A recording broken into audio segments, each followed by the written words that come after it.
It's the Week 5 Fox NFL Cheat Sheet. I'm Peter Schrager, and these are my thoughts. Number 1, this is not the Chargers of old. And I know you've heard that with different coaches and different quarterbacks. I mean it this time. Look, there are demons with this franchise. There are ghosts, there are dragons, you name the mythical figure. They all had to be slayed. And first-year coach Brandon Staley is going out of his way to make sure that they are exercised. Here's how. By being aggressive and not playing and coaching not to lose, but playing and coaching to win. Yes, Justin Herbert's been fantastic. And yes, the defense has done its job. The coach, though, has made some key decisions to show the players his trust. Let's start in week 3 in Arrowhead. It's 4th and 4. There is a false start penalty on Rashawn Slater. It's 4th and 9. In a typical situation, you punt or you go for the field goal. Brandon Staley says to Justin Herbert, we're going for it. And on 4th and 9, they go for it. They get a pass interference. They would score a few plays later. How about Monday night against the Raiders? They were up 21-0. Now it's 21-14. It's a 7-point game. 3rd and 2. Herbert goes back incomplete. It's about the 50-yard line. Typically, you'd punt, you'd kick. No. Go out there, Herbert. Go for it.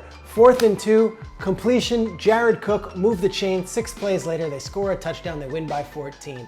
They are not allowing the late game mistakes. They're not allowing the last second comeback from the other team to thwart them. They are 3-1, and Brandon Staley, the head coach, is doing a magnificent job of not only coaching well, but running that team in such a way that they shouldn't be scared to win games. They're putting teams away, and they're doing so on their terms. I love this Charger squad. Number 2, there is a new star in Big D.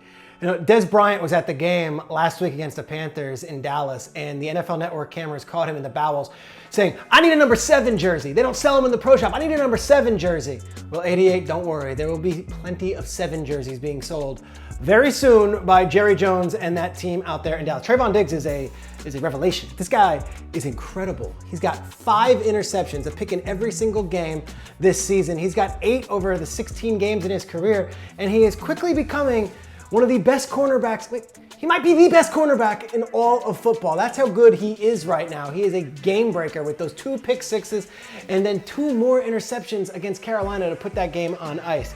It's interesting because this team, the Dallas Cowboys, they've long looked for that star corner. They had Dion in the mid-90s, but whether it was Terrence Newman or Morris Claiborne or Byron Jones, they've spent first-round picks on that top corner. They haven't found the guy. Here comes Trayvon Diggs, the 51st overall pick from the 2020 NFL Draft, and he is outstanding. Dallas's defense has been lights out over the last few weeks. Trayvon Diggs might be its best player. Number 3, we've got a new running back U, and it's the University of Memphis. Yes, the University of Memphis. Now, Memphis has had running backs in the past. D'Angelo Williams was a great running back in the mid-2000s. But look at the last few years' drafts and who is coming out of Memphis. Tony Pollard came out of there 2 years ago. He's one of the best running backs in a great duo with Zeke Elliott in Dallas. Antonio Gibson comes out of Memphis in last year's draft. He's the clear-cut number 1 in Washington. And now you've got this guy, Kenneth Gainwell, for the Philadelphia Eagles, who was drafted by them this year out of the University of Memphis. And he's already taking carries from Miles Sanders and playing a factor in the passing game. It is interesting to see because you've got your Alabama and you've got your Wisconsin and your Oklahoma and you name whatever.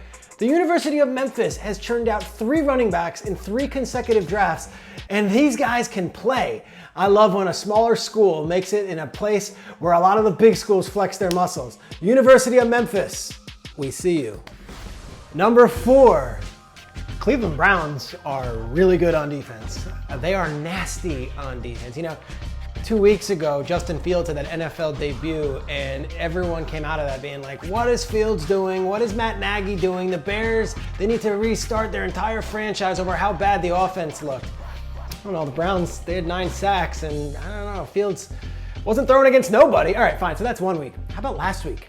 Minnesota Vikings, their offense marched up and down the field against Arizona. They marched up and down the field against Seattle. They faced the Cleveland Browns, they put up 7 points. The Browns defense is awesome, and they're loaded. Myles Garrett's the leader for Defensive Player of the Year right now. He can sack everybody and anybody at any time.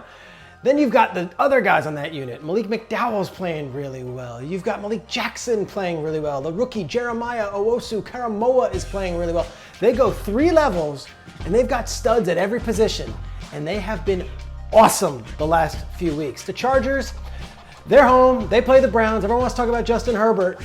Cleveland's defense may have a plan in store themselves. Watch out for the Browns defense. It's no joke.